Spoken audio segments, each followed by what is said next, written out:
This week on the Talent Talks podcast, I'm joined by Shifa Nasir, that joined the business last May to help build our real estate and property sector. Shifa has a real passion for the property and real estate area, and also does a lot of events and networking in that area. Shifa talks around the real power of networking and really leveraging on your market, and also shares her insights into what she's seeing in the market in 2024. I really hope you enjoy the episode. Shifa, thanks for joining me today on the show. Bit of a different approach, get you behind the microphone.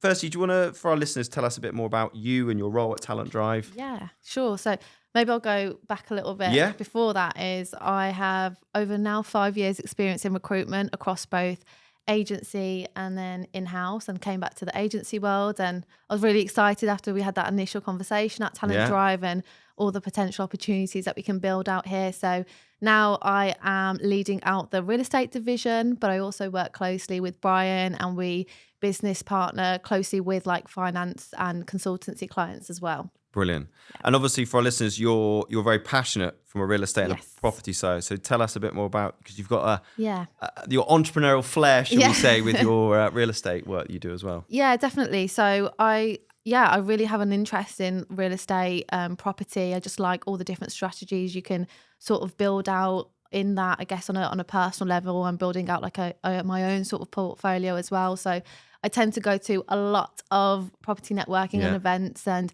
they're great. You just get to meet so many individuals that are just doing different things in property and all the different projects that they're working on. And that really massively helps when I'm working in my own role in recruitment, because it complements sort of that position and just learning, always keeping up to date with like insights and what's happening in the current market as well. Yeah, perfect.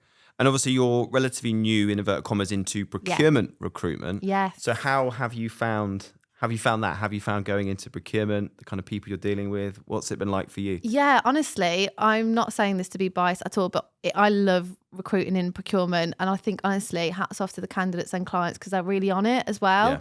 And I really like to see that sort of engagement and commitment to a recruitment process, especially from the candidate side of things. And they're really excited about new opportunities. It's been really interesting actually learning the different sort of, there's so many facets when it comes to procurement, whether it's like indirect, direct, different sort of categories. You've been working with like, you've been doing like supplier risk management roles and SRM. A real range. That's another thing. I had a real opportunity to work on a real range of roles within procurement. So I've been really enjoying actually like delving into the industry. Good.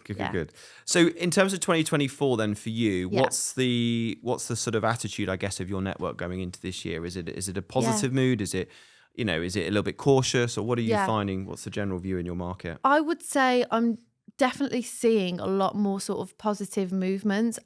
Interestingly enough, actually a trend that I've noticed from maybe perhaps last year was a lot of the roles last year was very much focused on that sort of mid-level procurement, senior procurement manager level, the sort of delivery roles. And now there's just more room and space to focus on like your lead and specialist roles. So recently I hired into one of my real estate clients, CBRE, and placed their data and tech lead. And there's an opportunity there to sort of map out that strategy and that focus around supplier performance, and more so recently working on more vendor management and supplier management roles as well. So you can see there is a need to focus on that area in order to start looking at ways to, I guess, stabilise or work towards stabilising the supply chain after quite a few rocky years, I suppose. Yeah.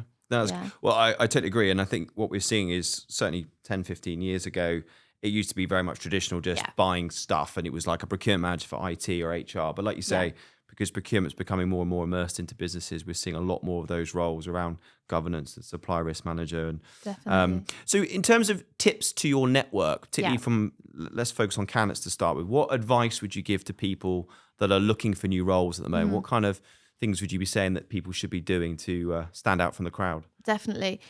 I mean, before standing out from the crowd, I'd even go back to basics on the CV and just making sure everything is sharp and you've got a strong bio, you've got your achievements set out, talking about your savings delivery and metrics, and just sort of building out your bullet points. If you are leading in a certain area or a certain project that you've done start to finish, just really enhance some of those details so you've got a strong CV. Yeah. But then sort of standing out from the crowd. I mean, we live in a very digital world now, and there's a real opportunity to make use of that. So actually building out a presence on LinkedIn, maybe some thought leadership articles, and building out your own voice in procurement online. And that really kind of helps show you're passionate about your area, and that will definitely make you stand out from the crowd. Brilliant.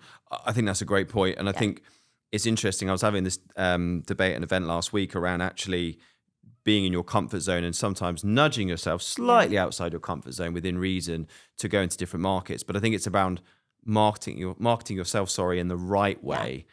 If you're not an expert in IT, don't write an article around IT, obviously. But if you're passionate around sustainability or governance or whatever it may be, I think that's the starting point to then start marketing and branding yourself about things you're passionate about. Definitely. You can't, lie about that on LinkedIn or whatever. It doesn't come across as very authentic if you do. So I think that's a great bit of advice.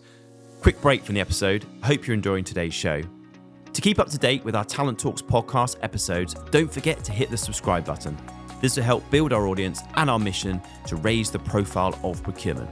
I hope you enjoy the rest of the show.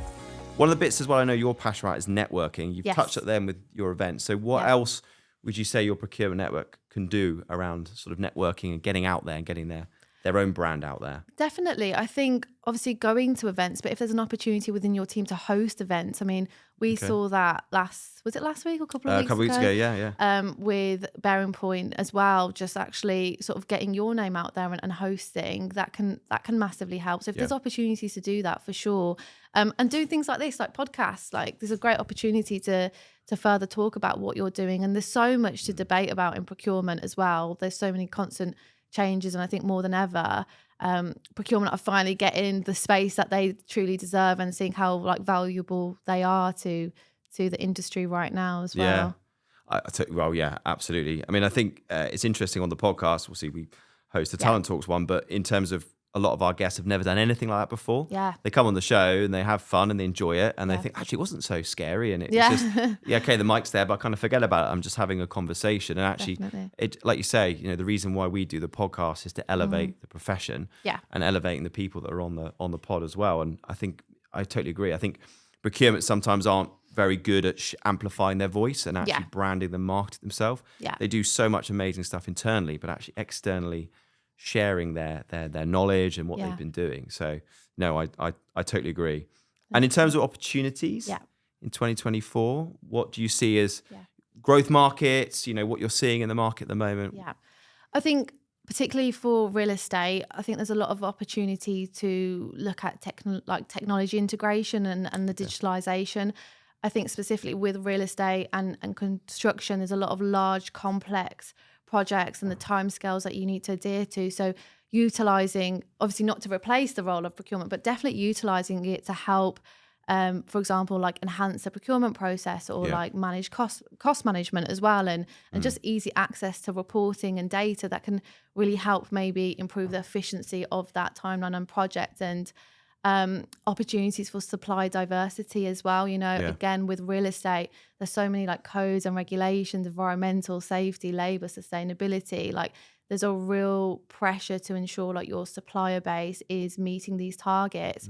So just sort of, I guess, de-risking or maybe removing the over-reliance on a small pool of suppliers, really having an opportunity to see who else is out there. Are there local suppliers that you could use, and also making sure they're sort of in line with your objectives as well. So yeah, totally agree. Yeah, localization of suppliers we've seen actually, because a few years ago a lot of it was outsourced, certainly into sort of Far East and other different parts of the world. But I think increasingly businesses are focusing back in on the talent from a supplier base that's local to their market as well. So I totally agree. Yeah. And any advice to leave us with in terms of for hiring managers that are looking to hire at the moment?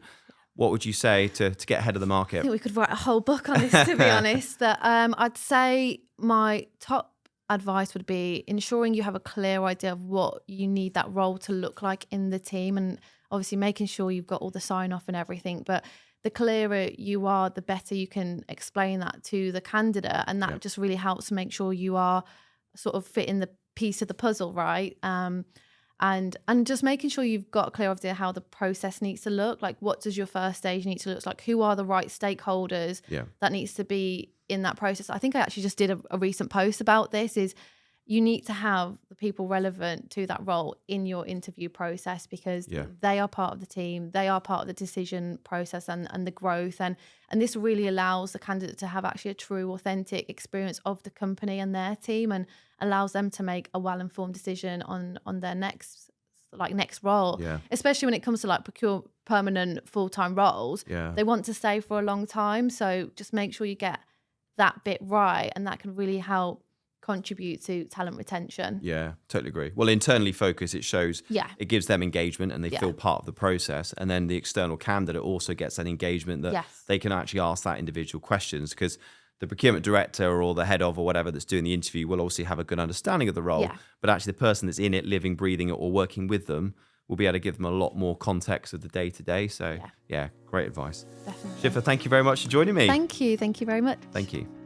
I hope you enjoyed today's show, and we'll be back soon with more Talent Talks podcasts. In the meantime, please hit the subscribe button on your favourite platform. See you soon. Take care.